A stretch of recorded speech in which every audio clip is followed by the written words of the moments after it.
When Audrey pushed open the door to the private room, she heard a group of men inside discussing just how powerful a first love can be. "All right, Julian. We've all had our turn.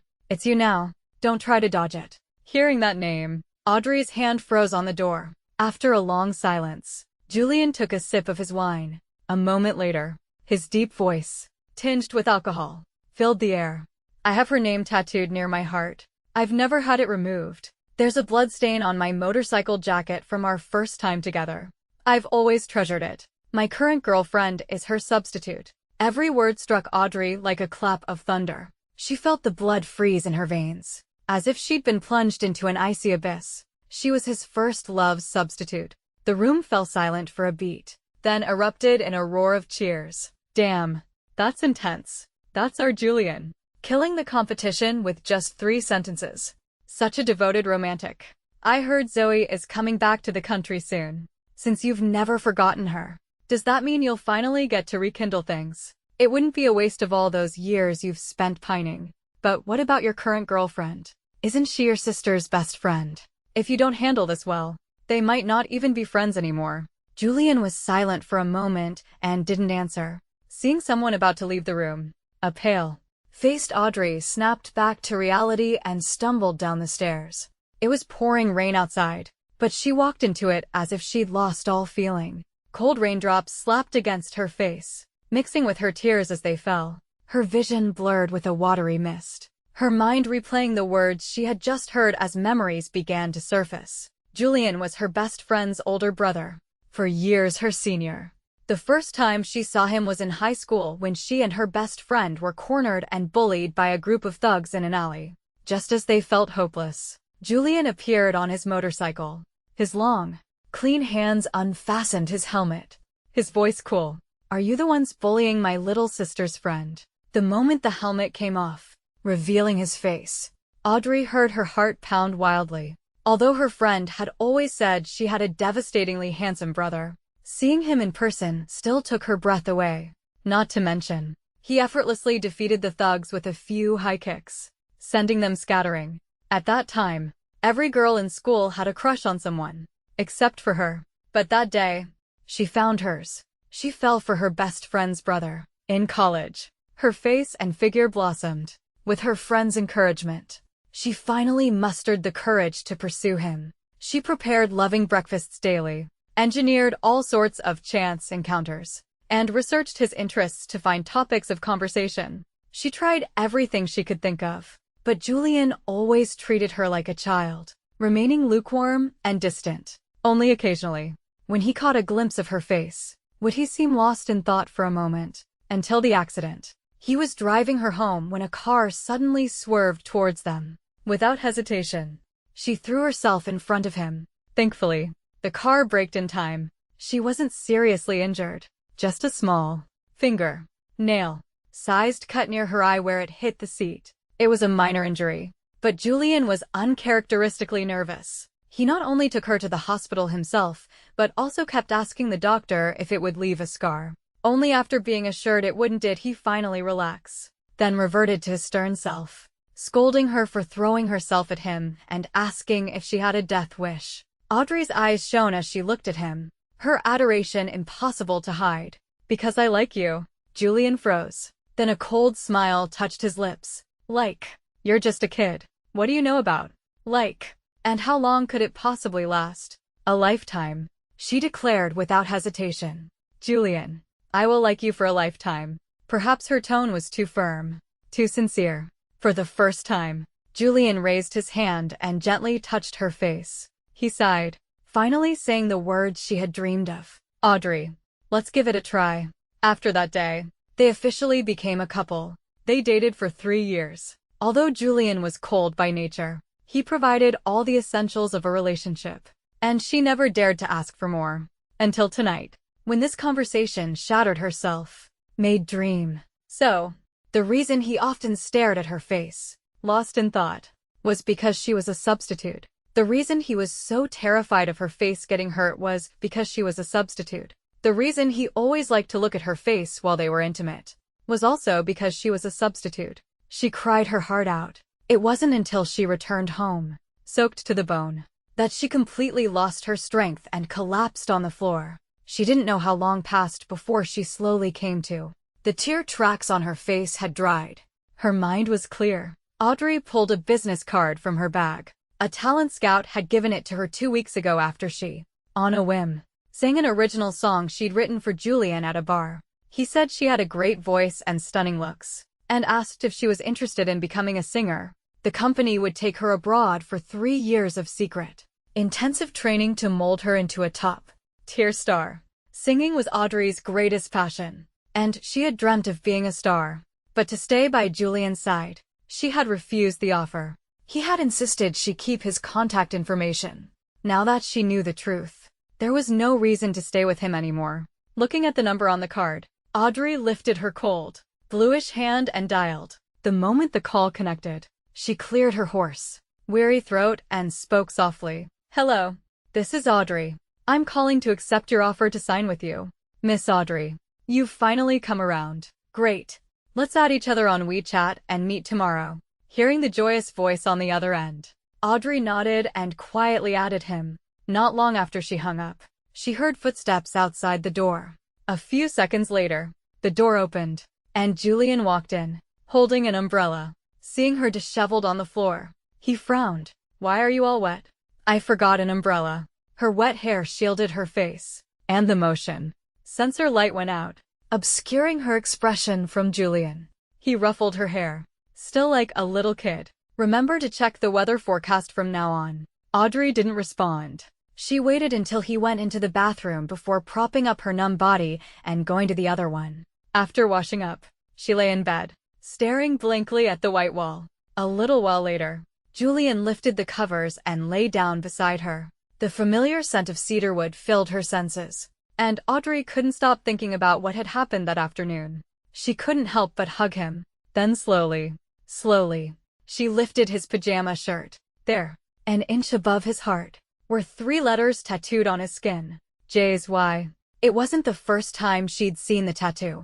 In their moments of passion, she had glimpsed it countless times. Though curious, she had never asked. But seeing it now, her eyes burned, and her low voice choked with a sob. "What do these 3 letters mean?" Julian froze for 2 seconds, his gaze following hers downward. His tone was light, yet it held an endless tenderness and love she had never felt in their 3 years together. "They mean something very important." He paused, seeming to misunderstand why she had lifted his shirt. "All right, you got caught in the rain today, so let's not do anything. Get some sleep." With that, he brushed her hand away, pulled his shirt down, and turned off the light. The bedroom fell into a dead silence. Only silent tears continued to flow freely, melting into the boundless night.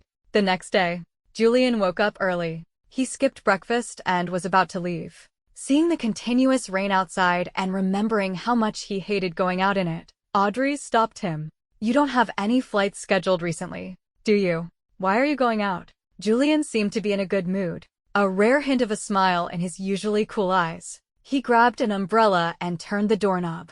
"I have some important things to deal with. You be good at home." The end of his sentence merged with the sound of the closing door. Watching his retreating back, Audrey silently returned to the bedroom. She immediately saw his phone, left on the nightstand, ringing incessantly. She picked it up and unlocked it, the screen opening to a WeChat conversation. The name at the top center of the screen read, "Zoe, what time is your flight today? It's raining heavily outside. Don't leave the terminal. I'll drive over to pick you up."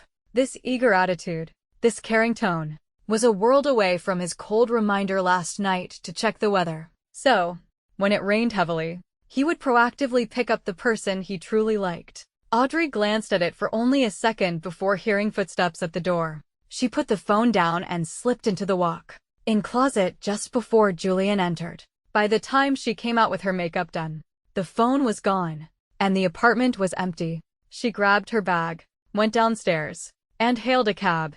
When she arrived at the pre-arranged cafe, she spotted the talent scout, Chris, waiting for her by the door. After a brief exchange of pleasantries, they went into a private room. Chris explained the training program and future development plan in detail and presented her with a contract. Seeing the bright red seal of Star Glory Music Ltd., Audrey paused, Star. Glory was the top entertainment company in the world. Countless people would kill for a chance to get in. And she had almost given it up. She gave a self-deprecating smile and, without hesitation, signed her name. With the signed contract in hand, Chris looked like he had just discovered a treasure, grinning so wide his wrinkles showed. Miss Audrey, when you rejected me before, I truly felt it was such a pity. I'm so glad you came to your senses. A diamond in the rough has finally been polished. Don't worry, Star. Glory's resources are top tier. We will put you on the brightest stage. This training is completely private, so go back and get ready. We leave in 15 days. Audrey made a note of the date and bid him a polite farewell. On the way home, Julian's call suddenly came through, his tone incredibly urgent. You're not home. She froze, and before she could speak, he said again, wherever you are, come to First Central Hospital right now. In all the time they'd been together, Audrey had never heard him so frantic.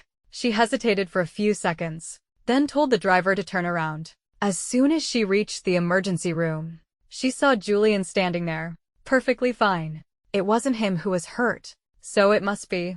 Before she could ask what happened, a nurse led her to the room next door. Type blood, right? Audrey nodded, confused. The nurse then asked about her health and plunged a thick needle into her skin. A sharp pain shot through her arm, making her hiss. Only then did she realize she was donating blood. The nurse monitored the blood bag while chatting with her. Honey, what's your relationship with that handsome guy outside? His girlfriend got into a car accident outside the airport, and he was so frantic he was about to lose his mind.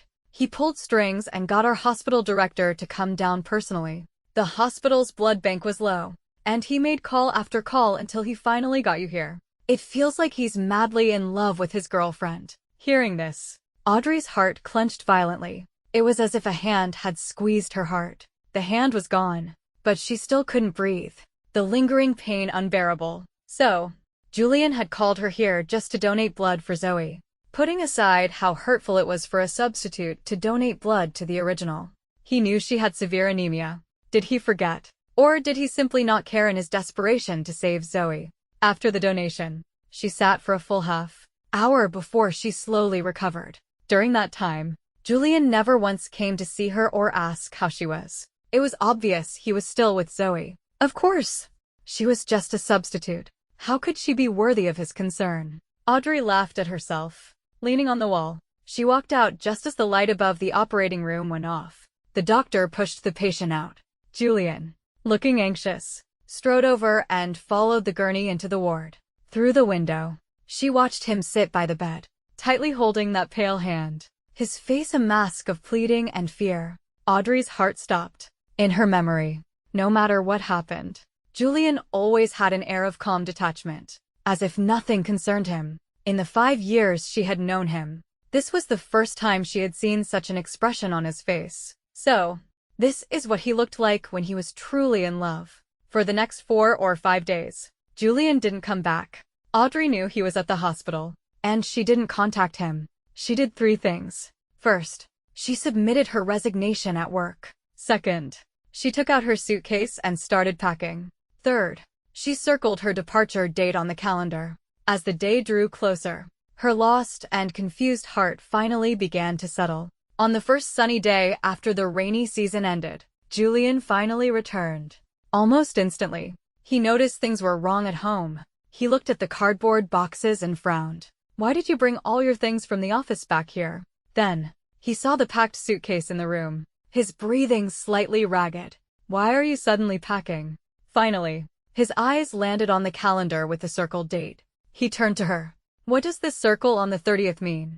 The 3 consecutive questions made Audrey pause. She didn't hide anything. I found a job I like more, so I quit. I'm packing to go somewhere far away. The 30th is the day I leave. After speaking, she took a shallow breath, preparing to tell him she was leaving and breaking up with him. Are you free? I have something very important to talk to you about. Halfway through her sentence, Julian's phone rang. He saw Zoe's name on the screen and quickly answered. Through the receiver, Zoe's cheerful voice came through. Julian, thank you for taking care of me these past few days. My friends are throwing me a welcome back party. Do you want to come? Julian was about to agree but then seemed to remember something. He glanced at Audrey. What did you want to talk about? Is it important? After that question, what more was there to understand? She shook her head. It's not important. If you have something to do, you should go. Hearing the unfamiliar voice, Zoe laughed. Surprised. Is your girlfriend there too? Bring her along.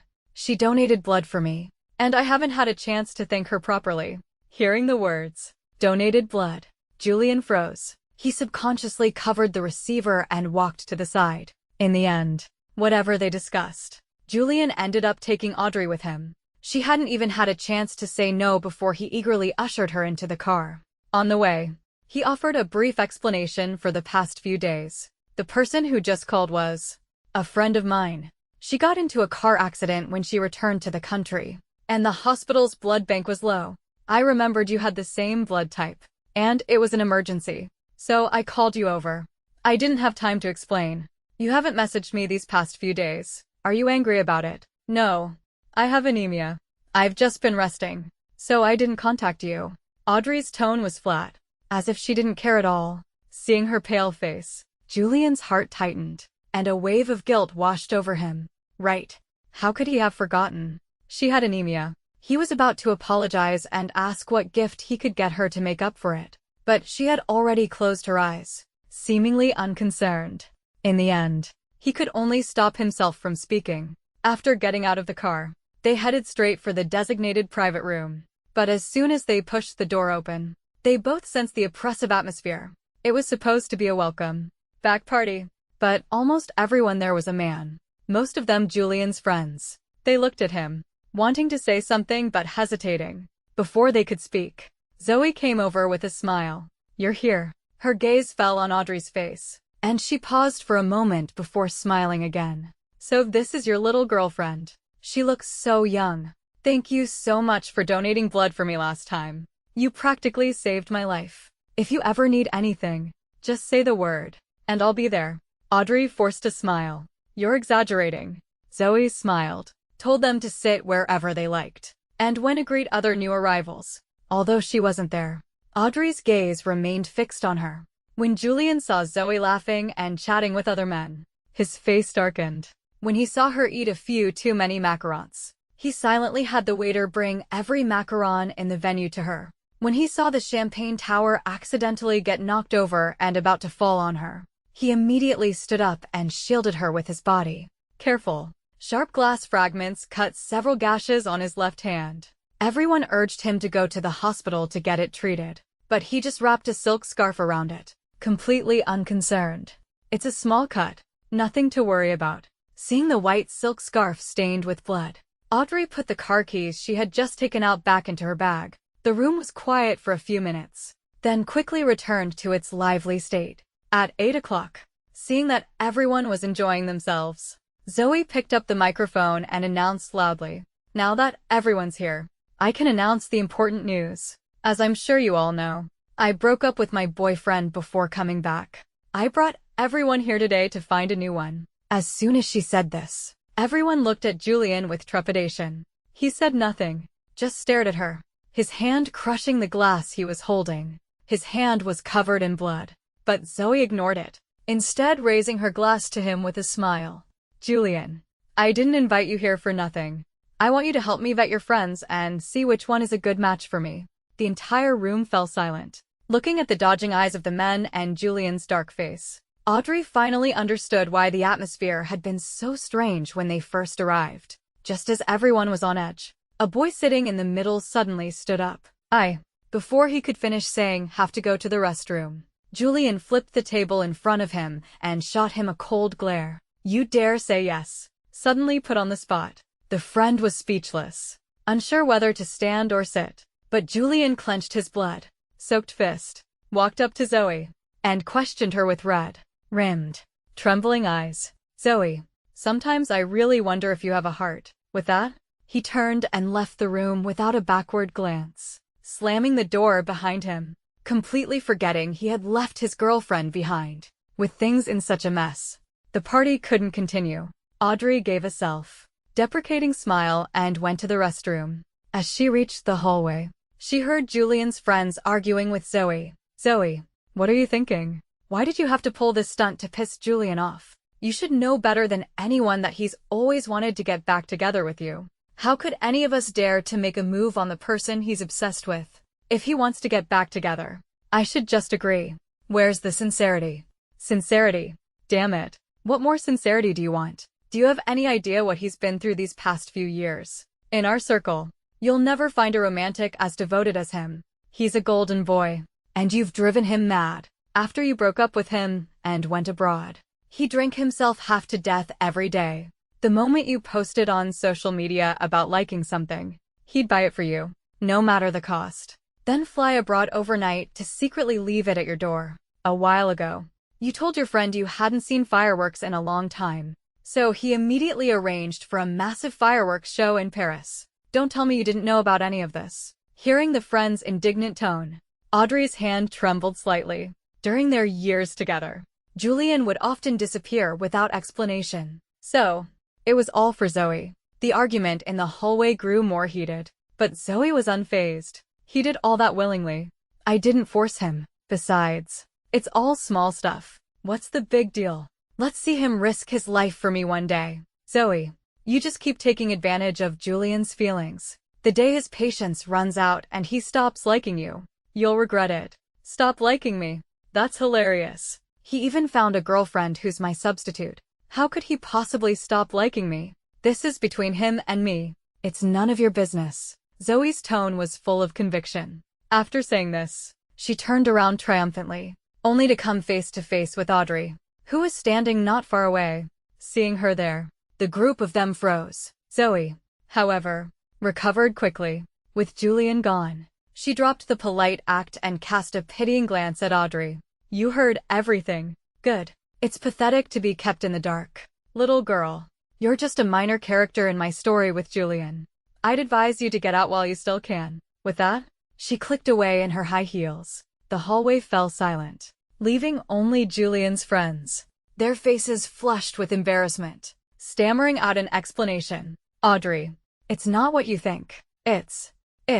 They wanted to explain, but there was nothing to explain. Everyone knew that was the truth. Seeing them so nervous, Audrey didn't want to make things difficult. She didn't ask anything and turned to leave. As she was hailing a cab downstairs, a magenta sports car sped through a puddle. Dirty water splashed onto Audrey, soaking most of her clothes. She frowned and looked up to see Zoe's gloating face through the car window. Little minor character, if you don't wise up and leave on your own, your fate will be even more miserable than this. With that parting shot, she sped off. Audrey took a tissue from her bag and slowly wiped the water from her face. She threw the wet tissue into a trash can, looked up at the azure sky, and let a single tear fall. A minor character. No, she was never anyone's minor character. It was Julian who had just been written out of her script. After returning home, Audrey ate something, washed up, and went to bed. At 3 in the morning, the bedroom lights suddenly switched on. A drunk Julian stumbled in and pulled the startled Audrey into his arms. Why do you have to torture me like this? You know I can't let you go. Why won't you give me another chance? You know I like you, yet you still hold a matchmaking party in front of me. Do you enjoy humiliating me? Does seeing me in agony make you happy? Fine. I'll suffer. Whatever you want, I'll give it to you, as long as you're still mine. Seeing the pain on his face, Audrey used some strength to break free from his embrace. She watched him collapse onto the bed, still muttering Zoe's name, and smiled at herself. So this is what you're like when you love someone. So those 3 years we were together meant nothing to you. Her eyes red. She took a pillow and left the bedroom, closing the door behind her. The room plunged back into darkness. Julian was still talking in his sleep, but there was no one left to listen. The next day, Julian slept until noon. The hangover left his head splitting. He forced himself to sit up. Audrey was by the window, organizing her small jewelry. Seeing her back, a fuzzy memory flashed through his mind, and he froze. I drank too much yesterday. Did I say anything strange? Seeing her shake her head, the knot in Julian's stomach slowly loosened. He raised his hand to rub his temples, but touched his wound and hissed in pain. Audrey had just turned around and saw the untreated cut on his hand, which was now inflamed from the alcohol. Julian was a pilot. He would need his hands to fly. Only now did he finally remember to treat it. Where's the first aid kit? Audrey didn't speak. Just went to the living room and brought it back. Everything you need is in here. Julian couldn't help but smile. How could it have everything? But when he opened it and saw the neat rows of medicines, from cold remedies to stomach pills, he was stunned. You prepared all of this? Audrey nodded. Yes. You're a pilot. You can't get hurt. So I made sure to stock it well, so you'd have what you need right away. Hearing this, Julian's mind buzzed. Things he had overlooked before suddenly came flooding back. He remembered the countless times he'd come home drunk late at night, and she would tirelessly make him hangover soup. He'd casually mention wanting to eat something, and she'd immediately look up recipes to learn how to make it. All the times he'd been sick over the years, and she was always ready to handle it. He remembered when they first got together. His sister, Chloe, had told him countless times that Audrey was a princess at home who never had to lift a finger, and that he needed to be a responsible boyfriend. He was a few years older, but in their relationship, it was always Audrey who had taken care of him. At that moment, Julian felt a complex mix of emotions. He looked at her, full of guilt, wanting to say something, but he saw her pick up her bag, seemingly with no intention of treating his wound, but preparing to leave. He was surprised. Are you going out? Audrey hummed in agreement and put on her hat. I made plans with Chloe for lunch. Julian then remembered his sister had just come back from a trip. He quickly treated his wound and followed her to the entryway. I'll drive you. Audrey was about to refuse, but he took her hand, grabbed the car keys, and led her out the door. In the car, Julian set the navigation and asked about their afternoon plans. Hearing they were going shopping, he was about to offer to join them when his phone buzzed with a new message. He glanced at it, pulled the car over, and looked at Audrey apologetically. I was planning to spend the day with you, but I just got a message about a last-minute flight mission. Audrey, can you take a cab? Audrey had seen the flight mission notification, so she knew he wasn't lying. She nodded and opened the car door. After his car disappeared from view, she hailed a taxi. When she arrived at the restaurant, Chloe had already ordered. She excitedly presented Audrey with a gift, her voice full of joy. A souvenir from my trip. Open it and see if you like it. Audrey placed the gift on her lap, but didn't open it right away. Instead, she looked up at her friend, her expression serious. Chloe, there's something I need to tell you. I'm planning to break up with your brother and go to Vienna to study. I'll probably be gone for 3 years. Hearing this, Chloe's eyes widened. What? Why so sudden? You guys were doing fine. Why break up?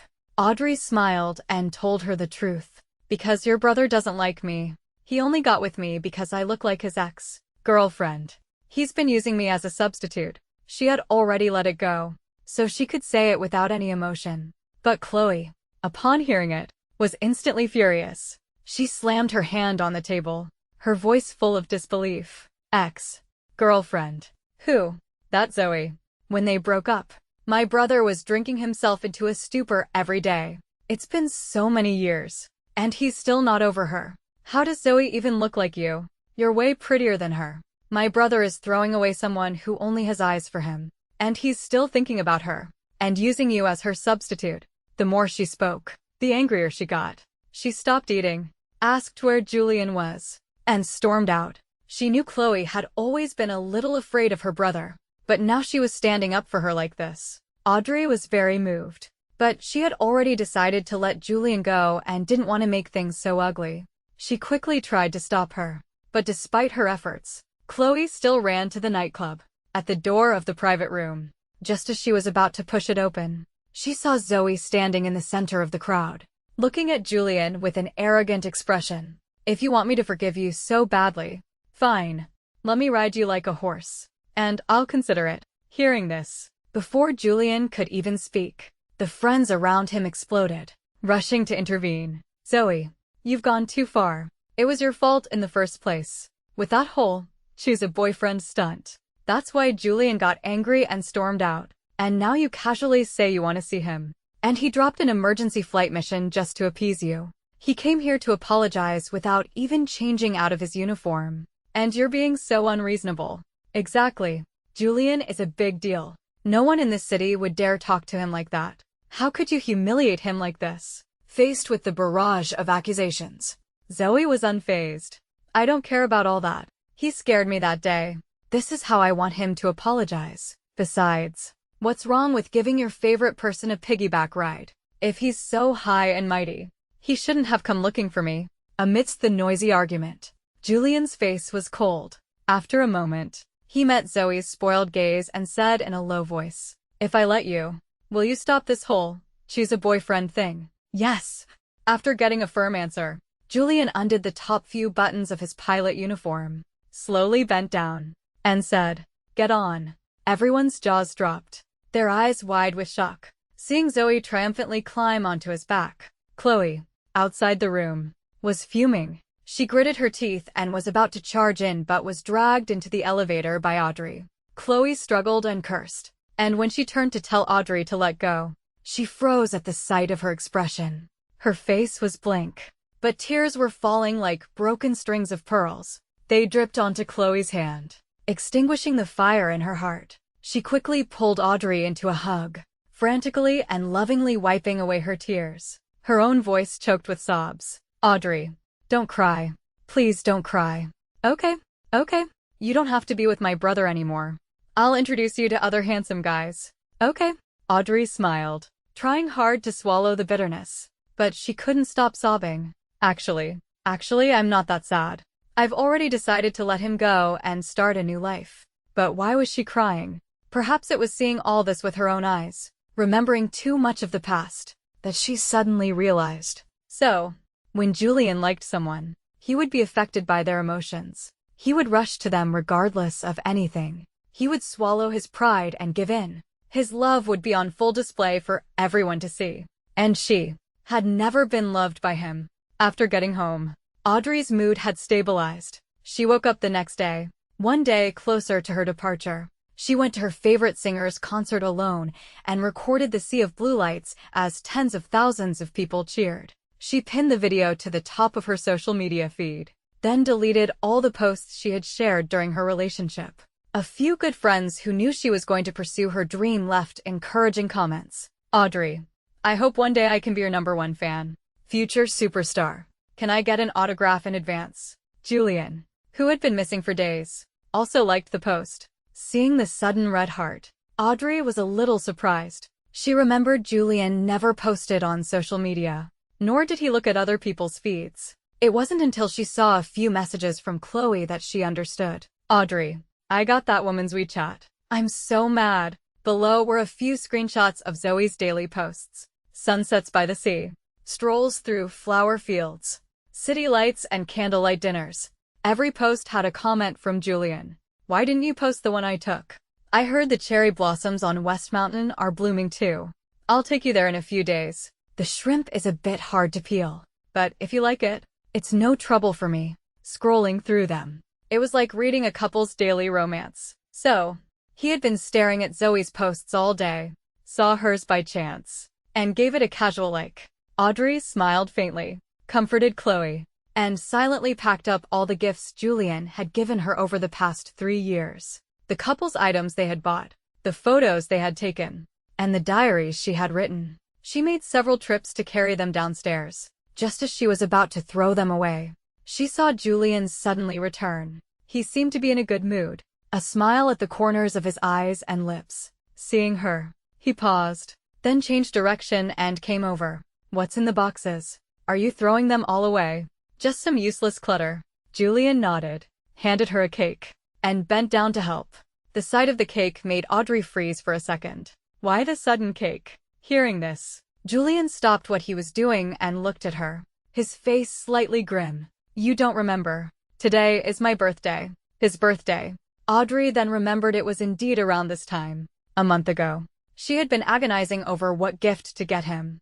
After finding out she was a substitute and deciding to leave, she had completely forgotten about it. After all, he would soon be her ex-boyfriend. What was the point in remembering his birthday?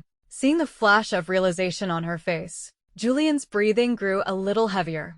At midnight, many people had sent him birthday wishes. Only Audrey had sent nothing. He had thought she was preparing a surprise. So, she had forgotten. Although it wasn't a big deal. For some reason, Julian felt uneasy, a tightness in his chest. After all, in the past, for every anniversary and birthday, the little girl would prepare for a long time and celebrate grandly. Why did she forget this year? She was the one who loved him the most. Just as he was about to speak, his phone chimed. It was a message from Zoe, saying she had organized a birthday party for him. Seeing the address and the teasing from his friends in the group chat, Julian's grip on his phone tightened slightly. The earlier gloom vanished, replaced by a smile in his eyes. He replied to the message and was about to leave when Audrey stopped him. Your birthday.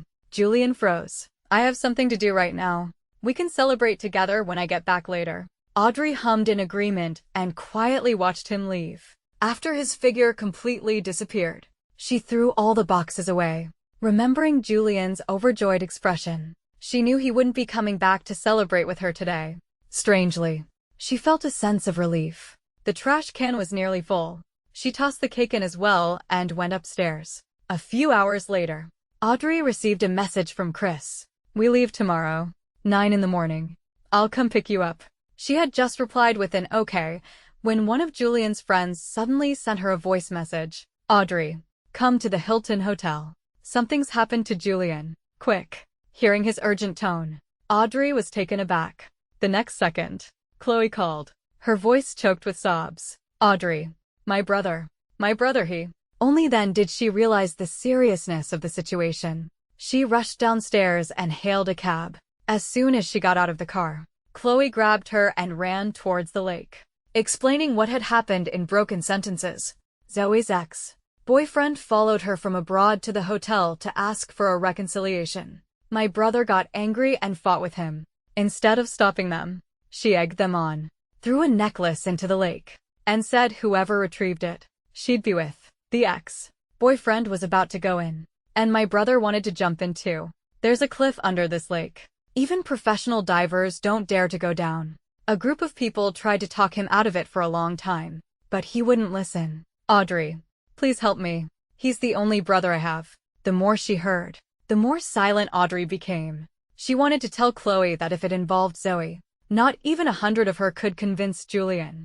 But looking at her red, swollen eyes, Audrey couldn't bring herself to say it. When they reached the lake, Julian was still putting on his diving suit. Zoe's ex-boyfriend had already suited up and jumped into the lake. Watching his figure disappear beneath the surface, a cold glint flashed in Julian's eyes, and he sped up. His friends around him were as anxious as ants on a hot pan, constantly trying to persuade him. That lake is so deep. The necklace is definitely lost. It's a suicide mission for anyone who goes down. Julian, don't be foolish. Is it worth risking your life for a woman? Julian, snap out of it. Julian didn't hear a word. He put on his oxygen mask and pushed aside the group of people blocking his way. Chloe couldn't hold back any longer. She rushed forward and grabbed him, her voice filled with despair. You're going to your death just because of her words. Brother, have you thought about me and our parents? Have you thought about Audrey? If you go today, Chloe, will no longer have you as a brother. The atmosphere instantly froze. Julian stopped, turned, and stared at his sister.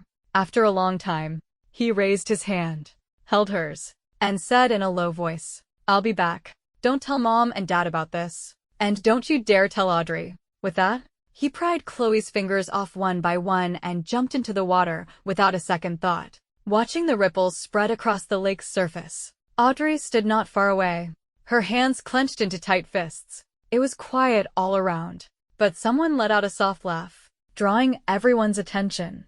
It was Zoe. She walked up to Audrey, her face full of pride. He likes me so much he's willing to die for me. Audrey, what do you have to compete with me? Zoe, joking with someone's life. If you're sick, go get treatment. Seeing her flaunting, Chloe, who was crying uncontrollably, lunged forward and slapped her hard across the face. Zoe had never been treated this way before and was about to retaliate, but the onlookers quickly pulled them apart. Audrey supported Chloe and tried to calm her down. After a while, she finally quieted down, staring blankly at the equipment monitoring screen. An hour later, the ex-boyfriend, whose oxygen had run out first, surfaced. The previously quiet shore immediately became restless. Everyone craned their necks, waiting for Julian. But after another 5 minutes, with his oxygen about to run out, he still hadn't appeared. Everyone started to panic. Only Audrey remained rational. She contacted the Hilton's rescue team and pleaded with them to help. 5 or 6 professional divers jumped into the lake. Another 10 minutes passed with no sign of him. Chloe was on the verge of a breakdown. Even Zoe, who had been so relaxed at first, was now looking nervous and anxious. Audrey's face was expressionless, but her nails were digging deep into her palms. Zoe's friends, who were just there for the show, started to tremble and say ominous things. It's over. It's over. The oxygen ran out so long ago, and they still haven't found him. It's probably not looking good. If something happens, will the Julian family let us go? What does it have to do with us? He wanted to risk his life for Zoe. Before they could finish, the long, silent lake surface suddenly rippled. Several rescue workers were dragging a person, slowly swimming towards the shore. A group of people rushed forward, helping to pull the person out. Julian was on the verge of losing consciousness when they took off his oxygen mask and saw his deathly pale face. His friends and Chloe all had red eyes, but he clutched his chest, his gaze fixed on Zoe. I found it. The necklace. As he spoke, he raised his trembling right hand. The water-washed diamond necklace sparkled brilliantly in the evening sun. Too dazzling and too piercing. His gaze remained on Zoe the entire time. He never once noticed Audrey standing not far away, watching with her own eyes how passionately he loved someone else. Julian was sent to the hospital. Audrey stayed with Chloe, keeping vigil in the hospital room all night. At 8 o'clock, the alarm she had set went off. Seeing the note "Departure" on the screen, Chloe snapped back to reality and hugged her, full of reluctance. Audrey, don't go. Please don't go. If you leave, does this mean we won't see each other for 3 years? By then, you'll be a dazzling superstar, and it'll be even harder for us to meet. I can't bear for you to go. Audrey's eyes also reddened. She gently patted her back. After a long time of coaxing, Chloe finally let her go, crying. Audrey walked out of the hospital entrance. Just as she was about to hail a cab, she paused. She had said goodbye to everyone, except Julian. She thought for a long time. A 3-year relationship deserved a proper ending. She turned and went back. As she approached the hospital room, she heard familiar voices from inside. Zoe was in Julian's arms, crying her eyes out. I just wanted you to make a stand. If you couldn't find the necklace, you should have just come up. Why are you so foolish? I know you still like me. As long as you break up with her and say you want to be with me, I'll say yes. Can't you just give in to me for once? Julian had waited 6 long years for these words, but when he finally heard them, he didn't feel as happy as he had imagined. Instead, the word breakup made him think of Audrey for no reason. The image of the little girl throwing herself in front of him to shield him from a car. The look in her red-rimmed eyes when she said she would like him for a lifetime. The way she would celebrate his birthday with a wide smile. The countless times she looked at him with love and passion beneath him. In an instant, his head throbbed, his mind in a chaotic mess. He didn't know how to answer. Just then, he inadvertently looked up and caught a glimpse of Audrey. She was standing outside the glass window, looking at him. Her dark eyes were as calm as a placid lake, without a single ripple. The moment their eyes met, Julian was completely thrown off balance. He pushed the person in his arms away and stood up, only to find that the person outside the window had disappeared. He chased after her, but the hallway was empty. Was it a hallucination? It must have been. He hadn't let anyone tell Audrey that he had risked his life to retrieve a necklace for Zoe. So, she wouldn't know he was in the hospital and wouldn't come to see him. Julian's heart pounded violently. He felt like something was slipping out of his control, but what it was, he couldn't figure out. Meanwhile, Audrey had given up on saying goodbye. After returning home, she silently tore the page from the calendar, left the apartment key on the table, and then took her luggage downstairs. On the way to the airport, Audrey opened her chat with Julian. After much consideration, she typed out 3 short lines. Let's break up. Thank you for taking care of me all these years. I also wish you and Zoe happiness. Julian. I'm leaving. Goodbye forever. 1 sentence of breakup, and she let go of a 3-year relationship. One sentence of wishing him happiness, and she gave him his freedom. One sentence of goodbye forever, and she made it clear there was no future for them. From now on, he was just her best friend's brother. After she hit send, there was no reply for a long time. Audrey knew that with Zoe by his side, Julian probably had no time for such trivial messages. But even if he saw it later, he probably wouldn't feel anything. After all, with the person he liked by his side, why would he care about a former girlfriend who was just a substitute? Before boarding, Chris handed her a new phone. Audrey, according to the contract, from today on, you have to cut off all contact with the outside world. This is your work phone. Audrey nodded, took out her personal phone, and handed it over. The plane was taking off. The announcements were noisy, and a few girls in the back were chattering loudly. Audrey didn't see the screen of her old phone light up just before it turned off, nor did she hear the continuous, frantic dinging of notification sounds. She turned her head, looked at the cloudy sky turning clear outside the window, and smiled faintly. From now on, Audrey's life would only be sunny days. After 3 years together, Julian never thought he would receive a breakup message from Audrey. When they first got together, he didn't know how long the relationship would last. 3 to 5 days, 3 to 5 months, 3 to 5 years.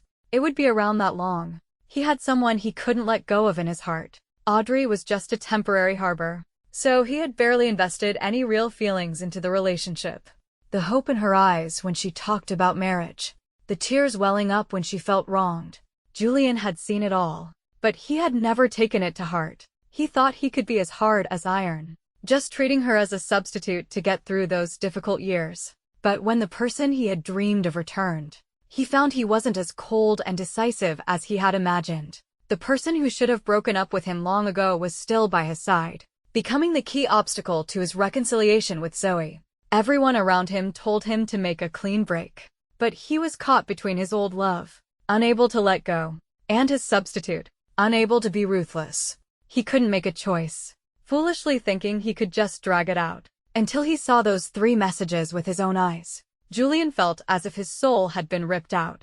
His mind was blank, dazed, as if he were in a dream. He couldn't tell if this was a hallucination from his post-hypoxia recovery or the stark reality he had to face. If it was a hallucination, why did it feel so real? If it was reality, how could Audrey break up with him? She had chased him for so many years, said she would like him for a lifetime. How could she let go so easily? Julian couldn't figure it out. He rubbed his eyes hard, slapped his face a few times, trying to wake himself up. But when he looked down again, he still saw those 2 sentences. Only then did he realize that what he thought was a hallucination was very likely reality. In an instant, he sat bolt upright in his hospital bed. His trembling fingers frantically tapped on the screen. Audrey, can we talk? There are some things I can explain to you. Where are you? At home? Or with Chloe? A series of messages were sent out like a barrage, but they were like stones sinking into the sea. With no reply, Julian's patience gradually wore thin. He couldn't sit still any longer. He ripped the 4 needle from the back of his hand, ran downstairs, and drove home. Chloe had only slept for 3 hours when she was woken up by Julian bursting in. He shook her awake like a madman, his voice trembling. Chloe, where's Audrey? Where did she go? The anger that had been building up for days, mixed with the grogginess of being woken up, made Chloe snap. She threw off the covers, stood up, and slapped him across the face. Don't you have your beloved Zoe? Why are you asking about Audrey? The stinging pain on his face briefly brought Julian to his senses. He looked at his furious sister, a strange expression on his face that was somewhere between a smile and a cry. I can explain. Just tell me where she is first. Hearing this, Chloe almost laughed out of anger. She looked at him coldly, letting out all the words she had been holding back. Explain. What are you going to explain? That you used Audrey as a substitute for 3 years. Julian, do you have to be so disgusting to Audrey? And to me? Where she went is none of your business. She's finally let go of the past and is starting a new life. Don't you know that a good ex should act like he's dead? Go find your Zoe. Weren't you willing to die for her? Even disown your family? Go marry her and get out of the Julian family. Chloe, don't have a brother like you. She seemed to have reached her limit. By the end, her voice was choked with sobs. She pushed and shoved him out of the room. With a loud bang, the door slammed shut. He stared at the closed door, feeling the last bit of hope in his heart shatter with the sound. Audrey knew.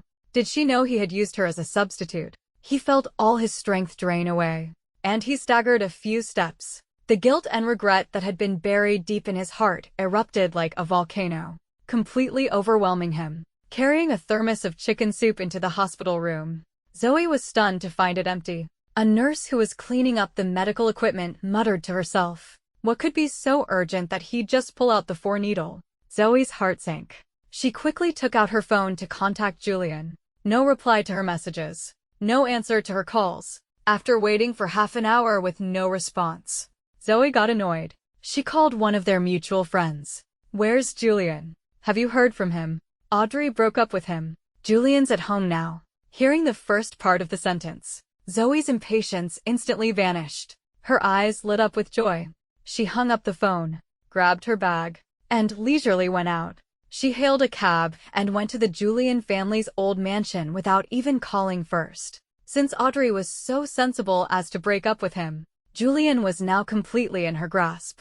The thought of a happy life where she could order him around and enjoy the resources and connections of the Julian family filled her with a sense of blissful ease. After the car stopped at the villa gate, the butler saw her and was about to announce her, but she waved him off and walked right in. As soon as she entered the living room, Zoe saw Julian sitting on the stairs, his head bowed, messaging someone. She put on a smiling face and called his name gently. Julian acted as if he hadn't heard, not even looking up, but the door to a room on the second floor opened. Chloe, in her pajamas, came out and looked at her, her eyes full of coldness. "The Julian family doesn't welcome just any riffraff. Butler, get her out of here." Zoe never expected Chloe to be so disrespectful to her in front of Julian. She was fuming, but due to her position, she could only swallow her pride and awkwardly change the subject. "I'm here to see Julian. What does it have to do with you? Then you can both get out together." Hearing Chloe's undisguised disgust, the butler behind her trembled and quickly made a gesture for Zoe to leave. For Zoe, this gesture was a humiliation. She stomped her feet a few times, walked over to Julian, and started to complain pitifully. "Julian, I didn't do anything to your sister. Why is she always targeting me?" Julian lifted his lifeless, ashen face. The light in his eyes when he looked at her was gone. "You should go home for now." The protective response she had expected never came. Zoe was stunned. She looked at the arrogant Chloe on the stairs, her face full of disbelief. "You want me to leave? Julian, you better think carefully. If I walk out this door today, I will never set foot in your house again, no matter how much you beg me." Faced with her threat, Julian was at his breaking point, his tone full of agitation. "Don't make a scene. Can you just let me calm down for a bit?" From his tone, Zoe sensed that something was wrong with his mood. She was about to ask him what had happened when Chloe lost her patience. "Our family doesn't welcome people like you. Are you deaf?" The butler, who had been trying to stay out of it, heard his young mistress's true anger and didn't dare to slack off anymore. He called a few servants to drag Zoe out. She refused to go quietly, and in the struggle, she knocked over the coffee table. The sound of shattering glass echoed as fragments flew everywhere. The entire living room fell into a dead silence. Chloe was furious and rushed down to settle the score. But as she looked up and saw the figures appearing at the door, she swallowed back her anger. "Dad, Mom, why are you back?" In an instant, everyone's attention was on the door. Julian's parents, who had just flown back from Europe overnight, looked at their weak, dejected son and the chaotic mess before them. Their worried expressions slowly turned to displeasure. "What is all this commotion?" The culprit of the scene couldn't help but shiver at the question. Zoe quickly wiped the expression from her face and put on a look. "Uncle, Auntie, hello." Seeing her change her expression faster than flipping a book, Chloe sneered and cut her off. "Brother brought back some unsavory woman to tear down our house. No, it's all a misunderstanding. Uncle, Auntie, I can explain." Julian's parents stared at this strange woman with cold faces for a long time, until she was rendered speechless. "You're Zoe." Hearing Julian's mother's question, Zoe thought Julian had praised her to his parents and quickly confirmed. "Yes, it's me." Hearing this answer, Julian's father's face darkened, and he mercilessly ordered her to leave. Show her out. And from now on, she is not allowed in this house. With the order from the head of the family, the servants no longer dared to be lax. They used all their strength to drag her away. Julian, who had been silent on the side, saw this and forced himself to stand up. Zoe. Slap. Julian's father slapped his son hard across the face, his voice full of disappointment. I heard about what happened yesterday. You risked your life for a woman. Julian, you're a disgrace. Did you ever think, if you had died in that lake yesterday, what would have happened to your sister, to your mother, to the Julian family? I'm telling you, this Zoe, your mother and I will never agree to her marrying into this family. You either get out of the Julian family, or you break up with her for good. Although she was some distance away, Zoe heard every word clearly. Her face instantly turned ashen. She never imagined that a casual joke would cause such a huge conflict and even reach Julian's parents. If it was really as they said, then she and Julian would never have a chance, would they? But Audrey had already broken up with him. They were so close to getting back together. Why did this happen? After being dragged to the door and thrown out, Zoe was unwilling to give up.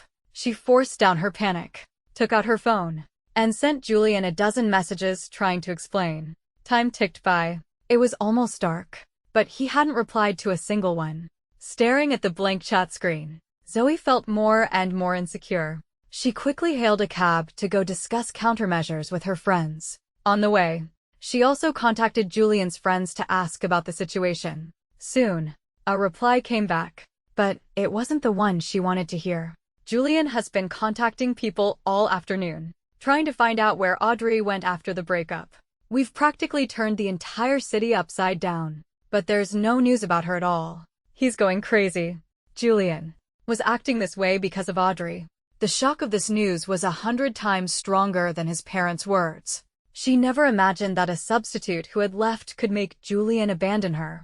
In an instant, her panic turned to anger, her face darkening. And after the anger passed, the emotion that emerged was more of derision and dissatisfaction. Audrey. Who did she think she was? After being thoroughly reprimanded, Julian was locked in his room to reflect. He stared at the screen without blinking, afraid of missing any news.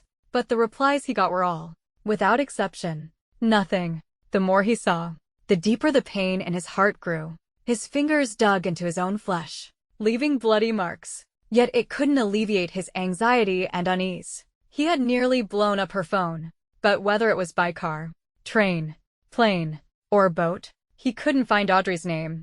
Did she stay in the city, or did she leave in some other way? Julian didn't know.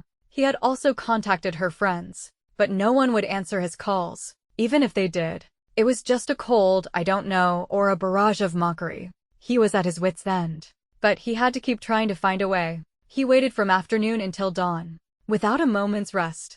Just as he was about to lose his mind with anxiety, a friend he hadn't contacted in a long time suddenly sent a message, saying he had vaguely seen someone who looked a lot like Audrey. Julian couldn't sit still any longer. He couldn't open the door, so he climbed out the back window, clinging to a sliver of hope. He rushed to the address. When he pushed open the door and saw Zoe and her friends, Julian felt as if a bucket of cold water had been poured over him. He was ice cold, and seeing that he had gone to such lengths for Audrey, Zoe's face turned incredibly ugly. She looked straight at him, her voice filled with undisguised anger. You care that much about Audrey? She's just my substitute. Julian, get a grip. Hearing the word substitute again, an uncontrollable pain welled up in Julian's heart. He opened his dry lips, his voice extremely hoarse. She's a good person. I'm the one who wronged her. If you have a problem, take it out on me. Don't bother her. Zoe had known him for 10 years. This was the first time she had heard him stand up for another woman. Her friends couldn't help but argue on her behalf. Julian, what do you mean by that? Are you going to ignore Zoe for some irrelevant woman? Exactly. Zoe just decided to forgive you. If you don't cherish it and make her angry again, you'll regret it. She's just a cheap substitute. So she broke up with you. What's the big deal? Is it worth making such a fuss? Do you have any idea how much Zoe has been wrong today? These accusations fell on Julian's ears, making his mind turbulent and filling him with pain. seeing him remain silent. The fire in Zoe's chest burned hotter and hotter. She was determined to get to the bottom of it today. So you admit it. In your heart. Audrey is more important than me. You didn't just see her as my substitute. You saw her as a girlfriend and fell for her. Didn't you? Julian, tell me the truth. Faced with the questioning of the person he once loved deeply, Julian's already crumbling sanity was pushed to the brink. He knew that many things he was unwilling to face would probably have to be resolved tonight. He needed to make a decision. But with Zoe, the person he had thought about for 10 years, standing right in front of him, he couldn't bring himself to say no. He couldn't deny his relationship with Audrey. Over 1,000 days and nights together, holding hands, kissing, hugging. Without realizing it, she had seeped into his life like a silent rain. But she was too quiet. Whether she was wronged or happy, she almost never made a sound. So quiet that he had overlooked her existence. Overlooked the fact that his heart had been moved. It wasn't until he completely lost her that he finally realized. Audrey, when she came into his life, might have existed as Zoe's substitute. But when she left, she had completely become herself, no longer bearing anyone else's label. What he had lost was not a substitute, but a girlfriend. A girlfriend who, like Zoe, had been by his side for 3 years. No matter what the group asked, Julian remained silent. In Zoe's eyes, this was an admission. She never thought that something she was so sure she had in her grasp could be stolen away due to her own negligence. And by a substitute who imitated her in every way and was inferior to her. She couldn't swallow this. But she couldn't find Audrey. So she vented all her frustration on Julian. Say something. Why aren't you saying anything? Is it so hard to say it was just for show? Didn't you tell countless people that she was just a substitute? Did you forget when we broke up? You promised me you would wait for me for a lifetime. How could you go back on your word? It's only been 3 years, and you've already fallen for someone else. Is this your true heart? How is she better than me? From head to toe, she exudes an air of cheapness that can't be shown in public. Falling for a woman like that is an insult to me. An insult. Don't you understand? Julian had never seen Zoe so out of control. In their relationship, she had always been the high and mighty, untouchable controller, able to stir up trouble with just a few words. And, because of this nonchalance, he had thought she didn't love him as deeply as he loved her.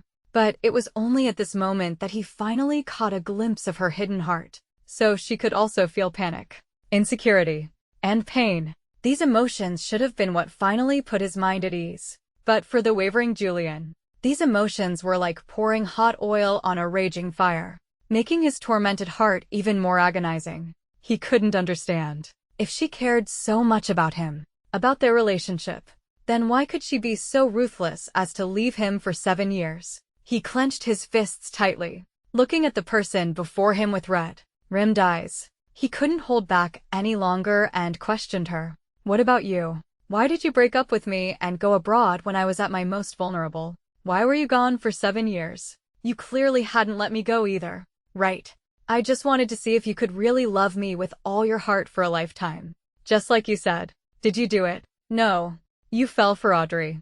You broke your promise. Zoe had lost her reason. Her words no longer thought through. And hearing this absurd reason, Julian froze. He never imagined that the wasted 7 years were just to test a sincere heart. When they were together, he had almost given her his life. After they broke up, he was devastated for 3 years before he could even catch his breath. And she thought his love was fake, his sincerity a lie.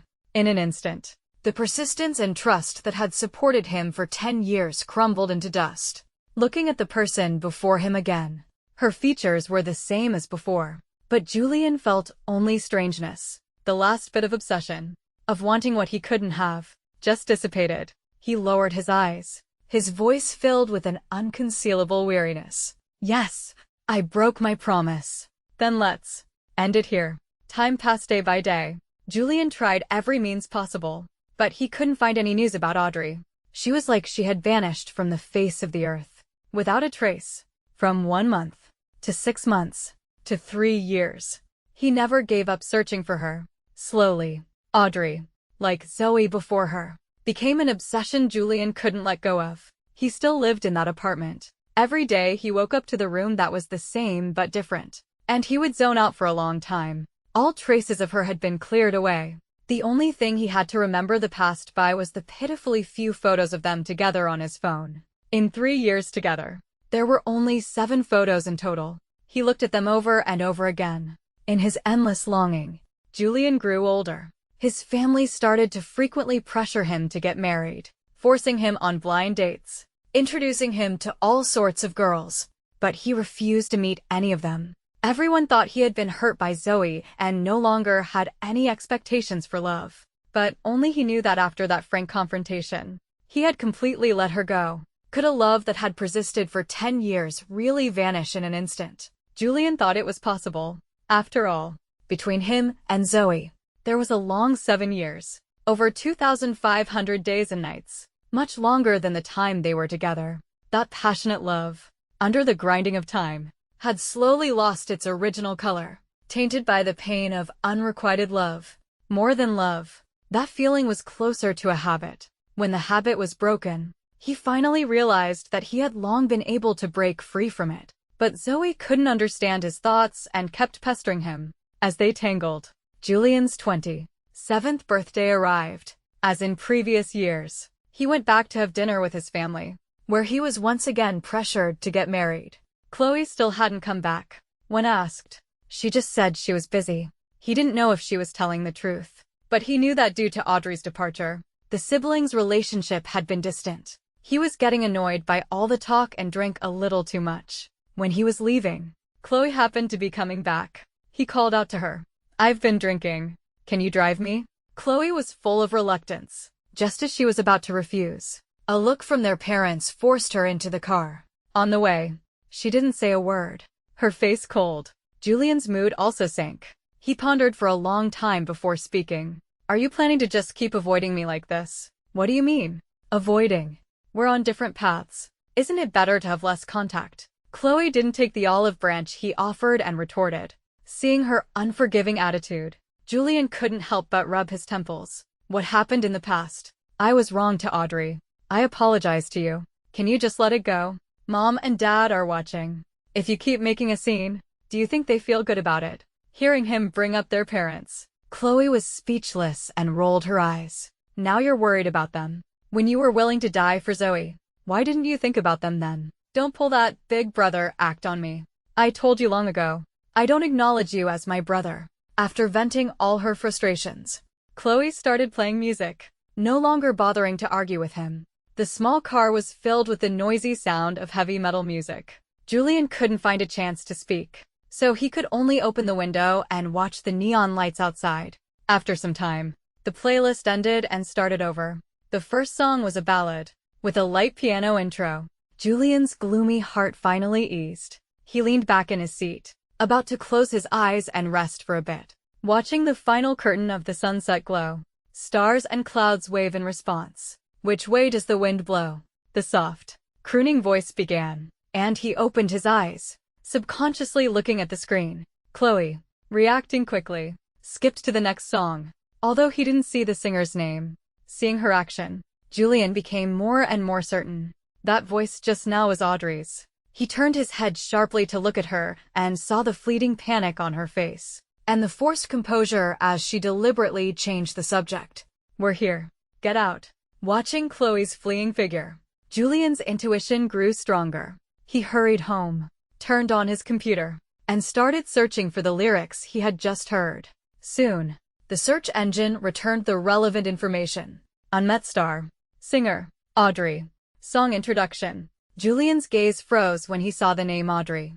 Suddenly, he remembered the songs she used to write in her spare time, and the hopeful look in her eyes when she said she wanted to be a professional singer. He read that line over and over again, then started searching for the name Audrey. Audrey. 24. Female. A new generation singer under Star. Glory Music. Officially debuted in March 2024, and released her first album, Galaxy Wanderer, in the same month. Star. Glory Music. Julian scrolled through his contacts and successfully found the CEO of this music company. He couldn't wait a second longer and sent a message. A little while later, the other party politely explained the situation and then sent him a WeChat contact. It was Audrey's current manager, the talent scout who had discovered her. "Chris, From this person, Julian learned many things. So, the reason Audrey had disappeared was because she had signed a contract with Star Glory Music and had been in secret training for 3 years. After the private training ended, the company immediately tailored her first album for her. And once this album was released, it received widespread praise both inside and outside the industry, attracting considerable attention. It was just that Julian never paid attention to these things, so he had no impression of it. Faced with this sudden news, he was like he had been hit over the head with a wonderful surprise, completely at a loss. The joy of a long-awaited reunion, the relief of a finally resolved obsession, the accumulated regret, the uncertainty of the future. In an instant, a myriad of emotions flooded Julian's heart. He spent the entire night searching the internet for all the news related to Audrey, trying to fill the blank 3 years in one night. When morning came, he rushed to the headquarters of Star Glory Music. After waiting in the conference room for 3 hours, he finally saw the person he had been thinking about day and night. The moment Audrey pushed open the door, Julian felt his heart skip a few beats. After 3 years apart, she was a bit more mature, exuding a free, spirited and sharp aura. Seeing him, she was also stunned for a moment, but she quickly returned to her usual self, a polite smile on her lips. Mr. Julian, long time no see. Hearing her address him like that, a hint of disappointment flashed in Julian's eyes. Long time no see. Do we have to be so formal? Hearing their conversation, Chris, who was following behind, jumped in quickly. You're overthinking it. We just feel that addressing you as Mr. Julian is more polite. With him smiling and smoothing things over, Audrey didn't have to say any more pleasantries. She gave a slight nod and sat down, watching the two of them go back and forth as she casually flipped through the contract on the table.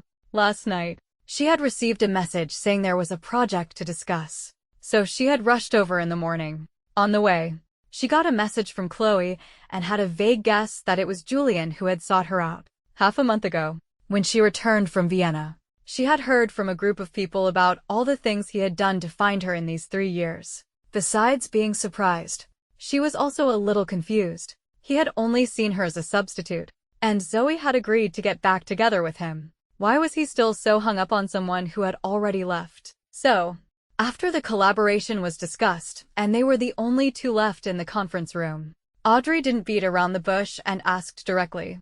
The Julian family has only recently entered the film and television industry. It can't be a coincidence that this popular music variety show, the most sought after project, landed on me, a newcomer. Right. Audrey's directness and politeness slowly cooled the hope that had been burning in Julian's heart. He stared at her, trying to find some familiar trace in her, but no matter how he looked, he could only see a mask, like coldness. His clasped hands tightened unconsciously, his tone long.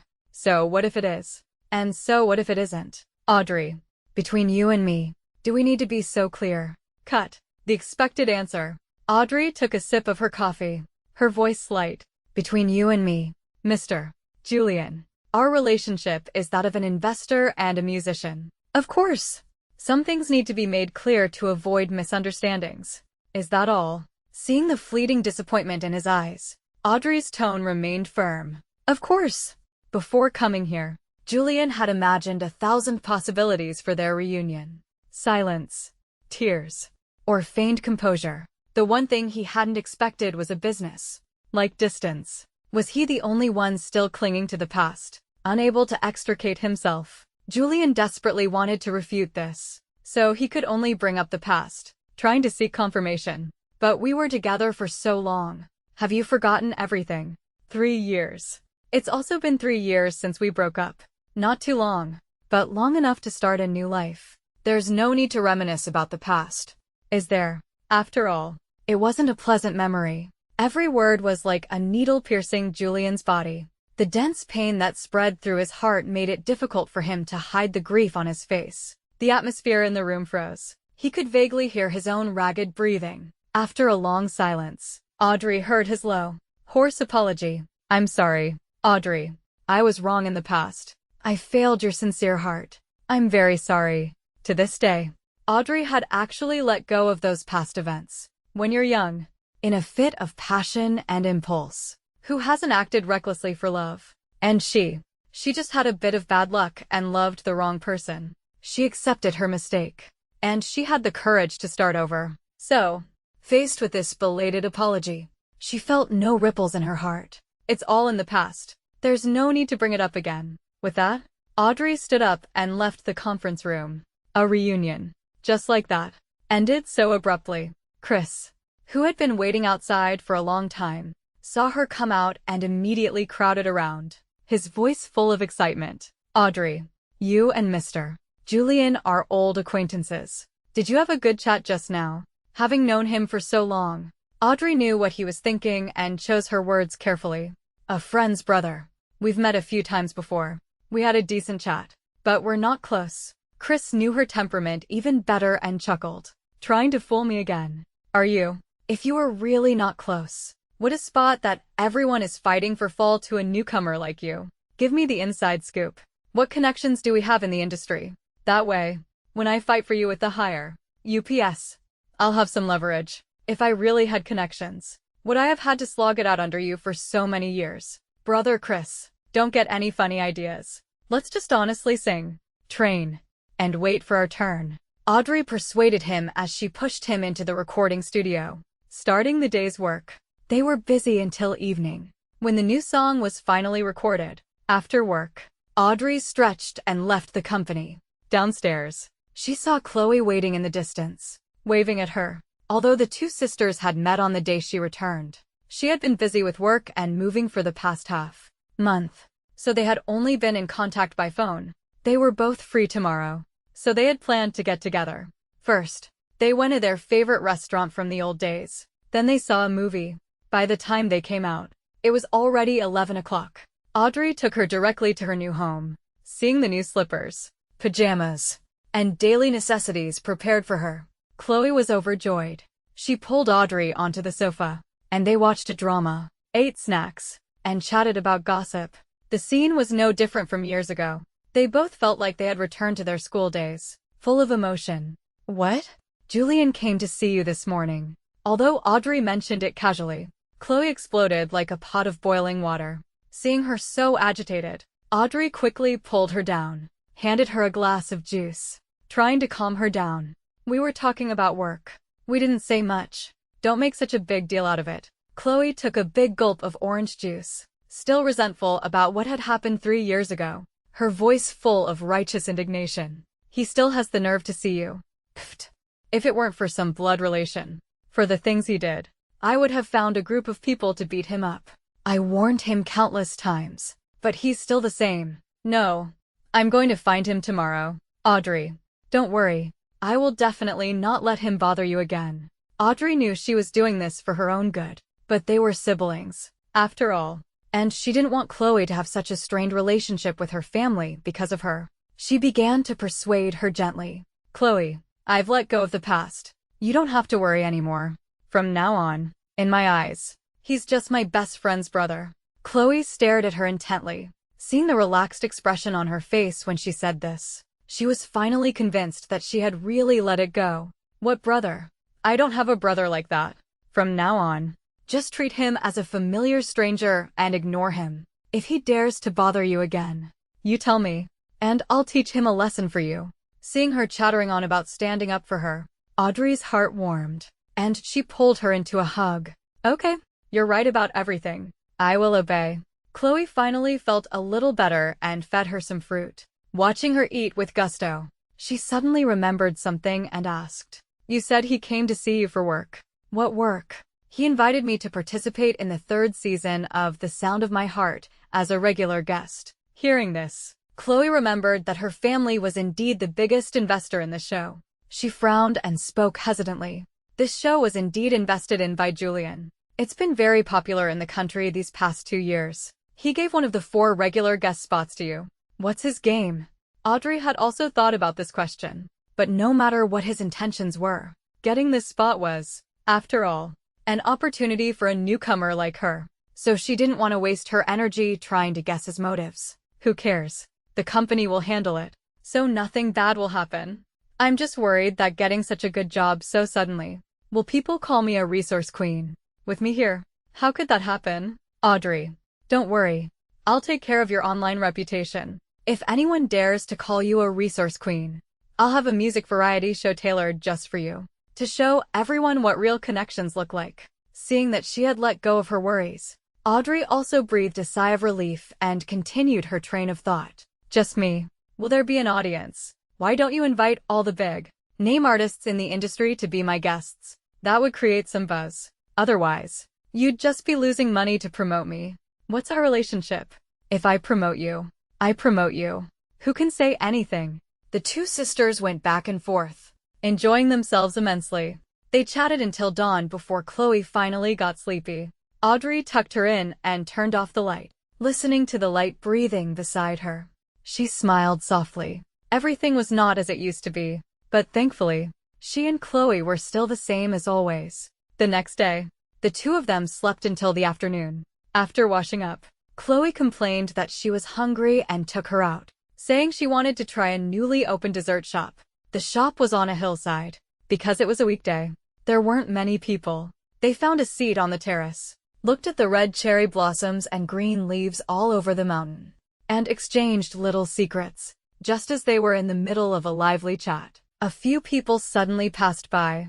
One of them tilted their tray slightly, and a slice of cream cake fell onto Audrey. Seeing her stained clothes, she frowned slightly and wiped them with a few tissues. The girl who had caused the trouble was about to apologize, but after seeing their faces, her apology turned to surprise. "It's you." Hearing the familiar voice, Chloe stopped wiping and looked up to see Zoe. After not seeing her for over half a year, she was still the same, making a fuss wherever she went. Meeting by chance, the expression on her face immediately became subtle. Chloe's face wasn't looking good either. She pulled Audrey behind her. "Don't you have a mouth? Can't you even say sorry? No wonder you're with people like this." Hearing her mockery, the culprit was about to retort when Zoe stopped her. She raised an eyebrow, looked at Chloe, who had caused her no small amount of trouble in these 3 years, and snorted. "I was wondering who it was. So it's the little shrew of the Julian family and my substitute." When it came to insults, Chloe never backed down. "You're exaggerating. You can't compare to a leech that everyone hates." "What? Did you hit a wall with Julian today and came here to seek attention?" "Sorry. In our Julian family, no one wants to deal with a clingy person like you. You can just give up." Being exposed in front of Audrey, Zoe's anger flared up, and she could no longer pretend to be calm. "Chloe, my business with Julian is none of your business. Watch your mouth. Think before you speak." "I'm clingy. What about the person behind you?" "A fake." Whenever Audrey was involved, Chloe would bristle like a mother protecting her cub. She didn't waste any more words and picked up the half-eaten cake on the table, smashing it in Zoe's face. "Tough luck for you. The man you've been chasing for 13 years doesn't want you. And now you're following me and Audrey around. You're jealous, aren't you?" Being humiliated like this in front of her friends. Her makeup that had taken hours to apply was ruined. Zoe's face turned red with anger. "Chloe, don't think that just because you're Julian's sister, I have to tolerate you. I never asked you to tolerate me. If you're so capable, then get your revenge." Neither of them was willing to back down. It looked like they were about to fight. Zoe's friends, worried about offending the Julian family, quickly pulled her back. Audrey didn't want to waste her good day off on a few unworthy people and also tried to stop her. Out of respect for her, Chloe finally relented and was about to pull her downstairs. As she passed Zoe, she deliberately stuck out her leg and tripped her. Caught off guard, Audrey stumbled a few steps. Just as she was about to hit the stone wall, Chloe grabbed her and steadied her. The dispute that was about to be resolved was instantly reignited by this provocation. Chloe couldn't swallow this and rushed forward to teach them a lesson. Afraid that she would get hurt, Audrey quickly went to help. As the two of them tangled with the 5 others, someone bit Chloe's hand. She immediately grabbed a dinner plate from the table and, without thinking, smashed it on the person who was pulling her from behind. Bang! Zoe fell to the ground. Blood dripped from her forehead. Drip, drip, drip. When Julian received the news and rushed to the police station, he saw his sister still arguing with the police and took a deep breath. "I told you." She started it. "The surveillance footage is crystal clear." He walked over, pressed the table, pounding Chloe into a chair. and then saw Audrey sitting inside. The moment their eyes met, a flash of surprise crossed his. He was about to ask what had happened when a police officer spoke first. "You're here to bail them out, right? They got into a conflict at a cake shop and sent someone to the hospital. The other party has agreed to a settlement, but they're the ones who are unwilling. You should try to persuade them." After the police officer left with a sigh, Chloe turned to Julian and repeated what she had said before. "Audrey and I are the victims. We were acting in self-defense when our personal safety was threatened. Why should we have to be the ones to be forgiven?" Hearing her stubbornly insisting on a clear distinction, Julian had no choice but to raise his voice. "All right, just tell me what happened first." Chloe then patiently explained the whole story. When he heard that Audrey had almost been injured, Julian's heart skipped a beat, and he subconsciously glanced at her. But she had no expression, just took a tissue and wiped the cream off Chloe's bag. "If I hadn't caught her, Audrey would be the one in the hospital right now. I was just giving them a taste of their own medicine. Why should I have to reconcile and apologize to them?" After understanding the situation, Julian's face also darkened. He signed the bail papers and took the two of them out of the police station. "You two go home first. I'll handle this." After watching their car disappear from view, he turned and looked at the hospital a few dozen meters away. Zoe was in room 1406. When Julian pushed open the door, she had just finished her last check-up. A few girls were gathered around her bed, chattering away. "Zoe, we can't afford to mess with the Julian family. A small injury isn't a big deal. Let's just drop it. Chloe is just a shrew. We should avoid her from now on, so she doesn't go crazy again."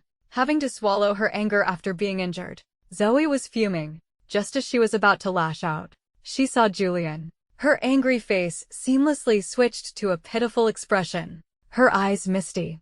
"Julian, I knew you hadn't let me go. I knew you would come to see me." The girls exchanged glances and tactfully made excuses to leave, giving them some space. After the last person had left, Julian closed the door and turned around. In the past 3 years, from parties to private encounters, to work-related interactions after he returned to the Julian group, he and Zoe had seen each other at least 4 times a week. He had told her countless times that they were over, but she refused to give up, stubbornly believing that he was just angry with her and kept chasing after him. Slowly, he got tired of explaining and just let her create all sorts of chance encounters without responding. During this time, he had also heard about the various frictions between her and Chloe. Most of them were just verbal disputes, so he hadn't taken them seriously. But he never thought that years of being ignored, instead of making Zoe wake up, had made her even more unrestrained. The thought of Audrey almost getting hurt today made Julian very unhappy. He looked at her with a cold face as she walked towards him with tears in her eyes, her hand outstretched pitifully. Just as she was about to take his hand, he took a few steps back and spoke in a deep voice. "I've already heard from Chloe about what happened today. Audrey just came back to the country, and she's never had any issues with you before. Why are you deliberately targeting her?" His words choked the complaint that was in Zoe's throat. She blinked, and a tear rolled down her cheek, her voice full of grievance. "They were the ones who insulted me first. Vivian and Anya heard it. You can go ask them. They're your good friends. Of course they'll side with you. Chloe might insult you, but how could Audrey offend you? You saw that she has a good temper, so you picked on the weak one, right?" Zoe never thought that the one time he took the initiative to come see her, it would be to settle a score for the person who had injured her. She was unwilling to accept it and threw another tantrum. "Yes, I just don't like her. Is that a problem?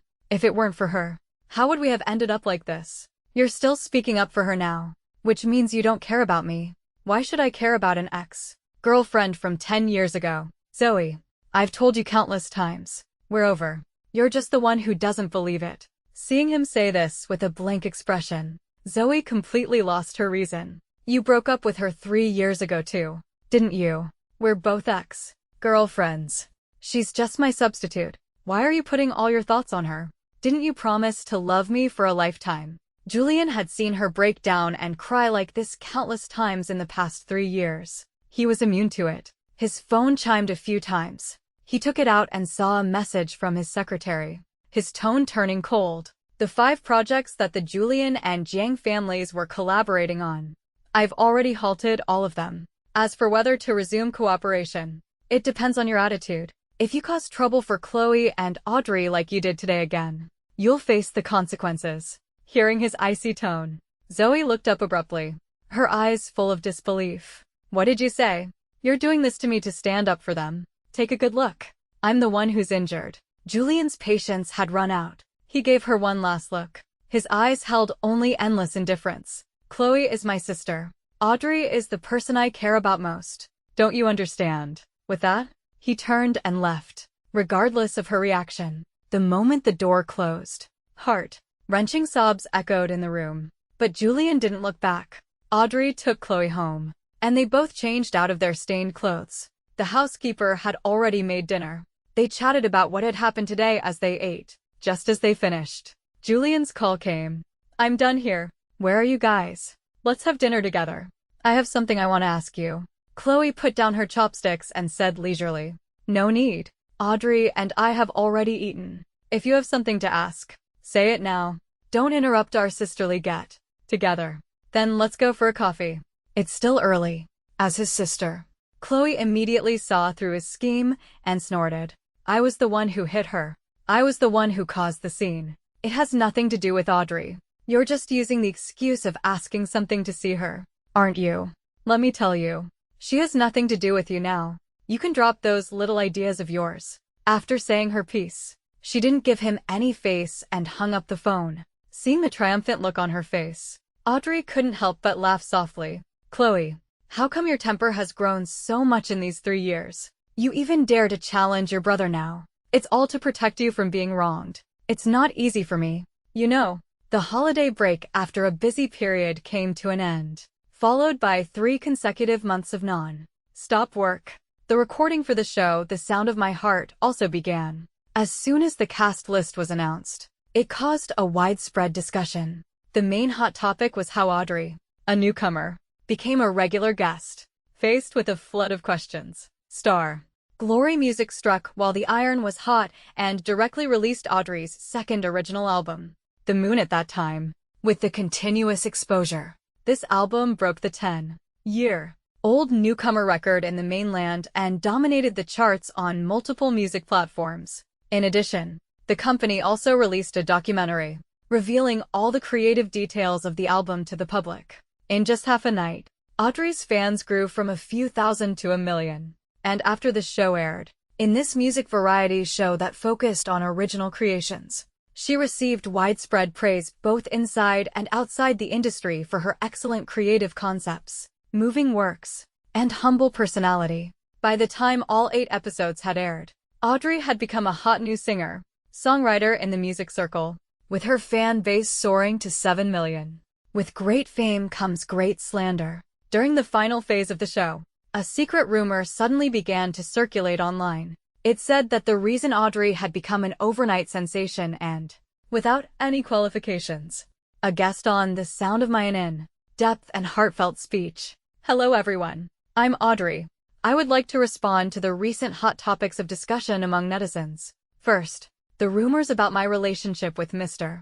Julian, the president of the Julian Group, are true. Before my debut, we were together for 3 years. After a peaceful breakup, I joined Star Glory Music, trained abroad for 3 years, and officially returned to the country this March to release my debut album. During this period, Mr. Julian and I have maintained a proper friendship. Second, regarding the guest issue on The Sound of My Heart, it was an official invitation from the show's production team through my company. I was honored to join this highly acclaimed show and collaborate with many outstanding teachers to create and perform new works. Third, Star Glory Music has already responded to the various hot topics online.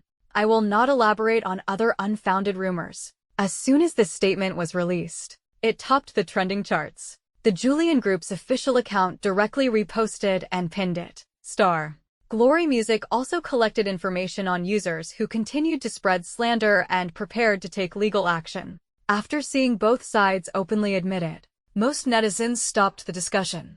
A small portion, however, started to ship the two of them. After the situation calmed down, Audrey no longer paid attention to the online trends. She applied for a vacation from the company and went on a trip with Chloe. The vast starry sea in the desert, the golden mountains under the sun on the snowfields, the endless waves on the coast. The two of them immersed themselves in the beautiful natural scenery. Audrey was full of inspiration. While traveling, she wrote several songs.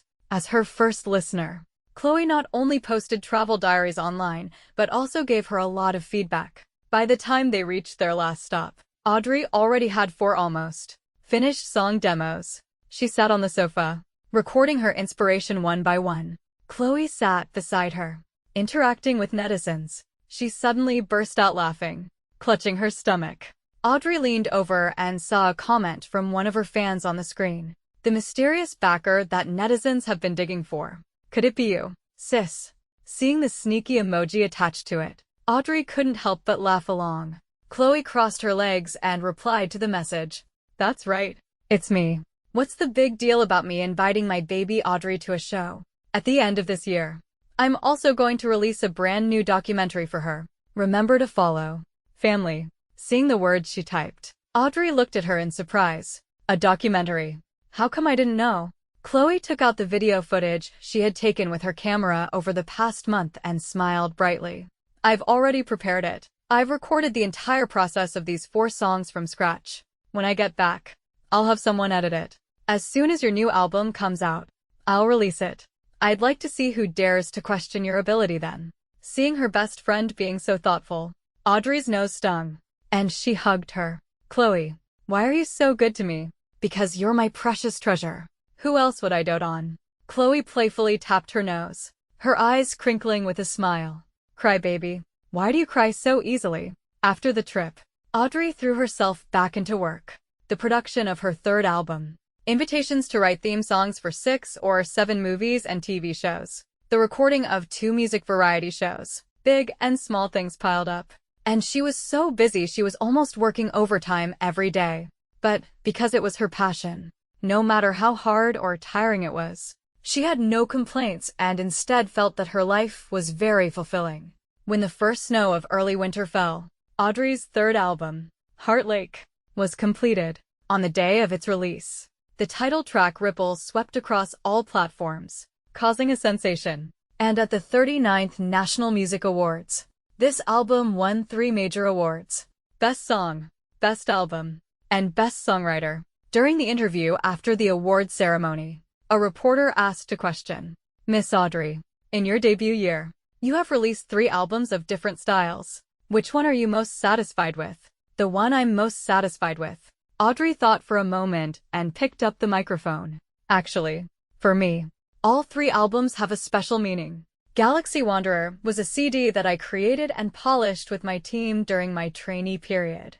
It recorded all my gains and progress in the 3 years of private training. The Moon at that time is a collection of works I wrote in my student days. Although it seems immature compared to the first album, it represents my youth and the initial spark of my musical dream. Heart Lake is a collection of works I wrote with my good friend during our travels. It represents my present. No matter the storms, no matter the undercurrents, all the turmoil will stop. As long as there is music, my Heart Lake can be at peace.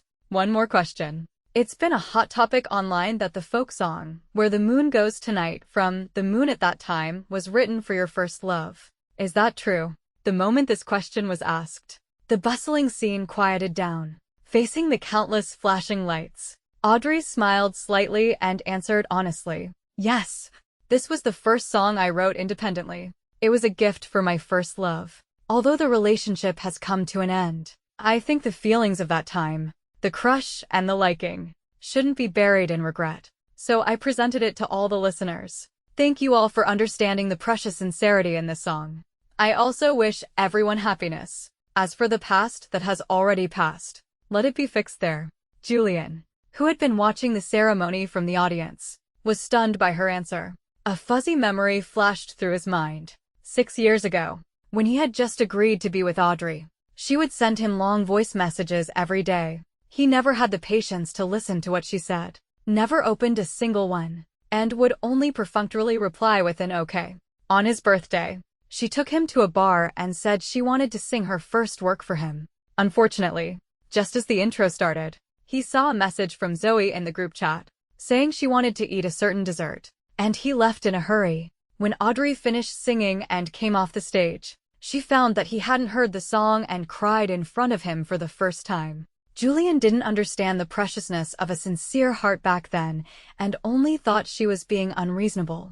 He coldly told her that he wasn't interested in music. It was because of this sentence that Audrey never sent him another voice message, nor did she ever prepare such a surprise again. He knew her dream was to become a singer, and he knew she had been working hard for it, but he didn't care. The song Where the Moon Goes Tonight, which was said to be for her first love, he had actually never heard once.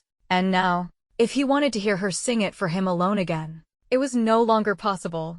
In her 3rd year since debuting, Audrey held her first solo concert in the city of Union. At 8 o'clock, when the show began, she appeared on stage on a lifting platform. The stadium, which could hold 10,000 people, was roaring with noise. A sea of her signature blue lights lit up the dark night, amidst countless expectations and love. Like the predecessors she had once looked up to, she began to sing, "If the starry sky has ever shone on me, then it will surely follow you." In the front row, Chloe held a camera, recording every moment perfectly. The friends who had left messages on that social media post, saying they wanted to be at Audrey's stage, had all arrived as promised. Amidst the cheers of 10,000 people, Chris looked at the small, slender figure on stage and burst into tears. "I said I would send you to the most dazzling stage. I didn't lie to you, did I? Audrey, you're the best." And the countless fans in the audience, following the rhythm of the music, sang along to the songs that had accompanied them for 3 years. One line after another, one sentence after another, spread like waves, echoing through the sky. From the first song, Ripple, to the newly released A Long Poem for the Coast, Audrey's eyes were filled with tears. Before the last song, she played the video she had recorded at her favorite singer's concert before leaving for Vienna on the big screen. Seeing her past self again, Audrey was filled with emotion and choked up as she spoke. "Singing has always been my dream, and I have been working hard for it. But to be honest, I didn't really understand what the stage and the audience meant to a singer. It wasn't until I went to a concert for the first time that the idea of singing the songs that had fascinated me for my friends who liked me on a stage cheered by 10,000 people was born. You could say that this is where my dream began. At that time, I was 22. Besides the songs I hadn't had a chance to let you hear, and a few family and friends, you could say I had nothing. But that was all temporary. I wasn't bound by my difficult reality. I bravely took the first step. And that's how the Audrey who is standing in front of everyone now came to be. Thank you to my family for their tolerance and understanding of my willful choices. Thank you to my friends Chloe, Yo-Yo, and Jade for their support. Thank you to brother Chris for finally making my dream come true. And thank you to every friend who came to the scene. This last song, Where the Moon Goes Tonight, is for my original self. And also for all of you now. In the sea of people, waves of cheers and applause rose.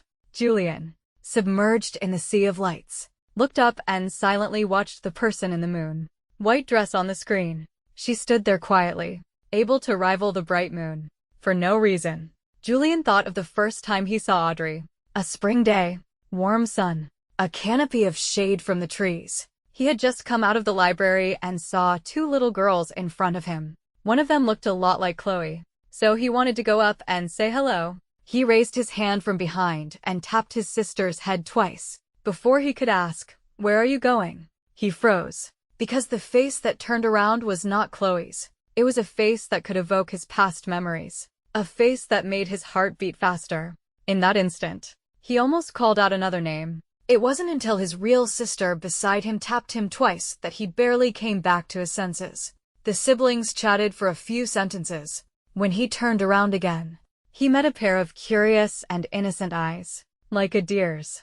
From those eyes, he clearly saw his own reflection. Just like now, in Julian's eyes, another figure was reflected. As the intro to the last song began, he stood up with the crowd and waved his light stick. This time, this love song that was once written exclusively for him, he finally heard the original version live. If I were to describe you with a poem, you would be the bright moon, illuminating me from our first meeting, through countless long dark nights. My shadow is the poem I write for you. Can the moonlight be a reply? Every word, every sentence, was full of sincere emotion, making Julian's nose sting. Everyone around him was singing along. Only he couldn't make a sound, even though the song, he had heard it countless times and knew it by heart. Because the bright moon that had once shone only on him had now moved on to another land. He could only gaze up at that bright moon, but he could never touch it again.